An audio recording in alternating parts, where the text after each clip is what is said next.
இப்ப சமீபத்துல கேரளா முழுக்க அவள் கொப்பம் அப்படின்ற ஒரு ஹேஷ்டேக் ட்ரெண்ட் ஆயிடுது. அதுக்கு முக்கியமான காரணம் இந்த மலையாள ஆக்டர் திலீப்ன்றவர் ரிலீஸ் ஆனது. குழப்பமா இருக்குல்ல, எதுக்கு அவர் உள்ள போனாரு, எதுக்கு இப்ப ரிலீஸ் ஆனாரு அப்படின்றது நான் சொல்றேன் தெளிவா. அதாவது பாத்தீங்கன்னா 8 வருஷத்துக்கு முன்னாடி ஒரு கொடூரமான பாலியல் பலாத்காரம் நடக்குது. ஒரு மலையாளி நடிகை தமிழ்லையும் நடிச்சிருக்காங்க. அவங்க பேரை மென்ஷன் பண்ண விரும்பல, நிறைய பேருக்கு தெரிஞ்சிருக்கும். அவங்களுக்கு ஒரு கொடூரமான பாலியல் வன்கொடுமை நடக்குது. சம்பந்தமா 250 கிட்ட ஆதாரங்களோட 10 பேரை போலீஸ் கைது பண்றாங்க.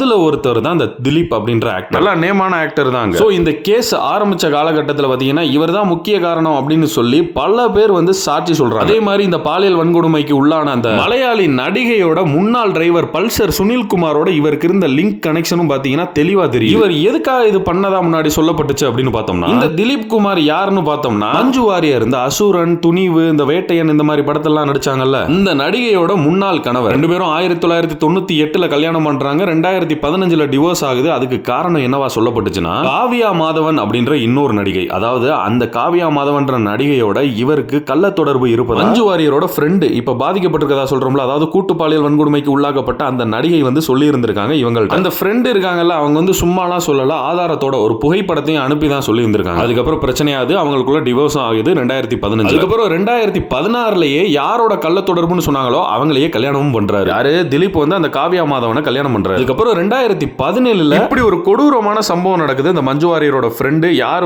இவங்களுக்கு கள்ள தொடர்பு இருக்குன்னு சொன்னாங்களோ அந்த நடிகைக்கு ஒரு பெரிய பாலியல் வன்கொடுமை நடக்குது, கூட்டு பாலியல் வன்கொடுமை. அது நடந்ததுக்கு அப்புறம் 10 பேரை போலீஸ் ஆதாரத்தோட கைது பண்றாங்க. அதுல 8வது குற்றவாளியா திலீப் இருக்காரு. அப்புறம் எப்படிங்க இப்ப ரிலீஸ் ஆனாரு? அதான் ஆதாரம்லாம் இருக்கே அப்படின்னு தானே சொல்றீங்க. இந்த 8 வருஷமா அந்த கேஸ் போனதுல ஆதாரங்கள்லாம் கொஞ்சம் கொஞ்சமா பாத்தீங்கன்னா மாறுது. அதெல்லாம் இப்படிதான் நடந்துச்சுன்னு சொன்னாலும் அவங்க எல்லாம் பெல்ட் அடிக்க ஆரம்பிச்சிட்டாங்க. அந்த நடிகைக்கு பாலியல் வன்கொடுமை நடந்ததை வீடியோ எடுத்து இவங்க பார்த்ததை நான் பார்த்தேன்னு சொன்ன மலையாளி ஃபேமஸ் டைரக்டர் இப்ப உயிரோட இல்ல. அப்புறம் இவருக்கும் அந்த பாதிக்கப்பட்ட நடிகையோட டிரைவருக்கும் இருந்த லிங்கும் பாத்தீங்கன்னா உடைக்கப்படும். முக்கியமான ஆதாரம் ட்விஸ்ட் ஆனது என்னன்னா, அந்த பாதிக்கப்பட்ட ஹீரோயினோட ஃப்ரெண்ட் பாமான்றவங்க ட்விஸ்ட். ஸ்ட்ராங்கான ஆதாரம் பாமா பேக் அடிச்சது தான் இங்க பெரிய சந்தேகத்தை கிளப்பு. சோ அந்த 10 பேர்ல முதல் 6 பேர் தான் குற்றவாளி, மீதமுள்ள 4 பேர் குற்றவாளி இல்லன்னு சொல்லி தீர்ப்பு வருது. கேரளா மக்கள்ல நிறைய பேர் பாத்தீங்கன்னா அதிர்ச்சி. பணத்தாலையும் பவராலையும் இவங்க ஆதாரத்தை அழிச்சிட்டாங்க அப்படின்னு நம்புறாங்க. ஏன்னா 20க்கு மேல ஆதாரம் மாறி இருக்கு. அதனாலதான் வழக்கமா யூஸ் பண்ணப்படுற, அதாவது பெண்களுக்கு எதிரான வன்கொடுமைகள், பாலியல் வன்கொடுமைகளுக்கு எதிராக யூஸ் பண்ற அந்த ஹேஷ்டேக் அவள் கொப்பம், அது இப்ப யூஸ் பண்ணிட்டு இருக்காங்க. ட்ரெண்டும் ஆயிட்டு இருக்கு. அவங்களோட கேள்வி என்ன அப்படின்னா, அதாவது பிளான் பண்ணி ஸ்கெட்ச் போட்டு ஒரு 6 பேர்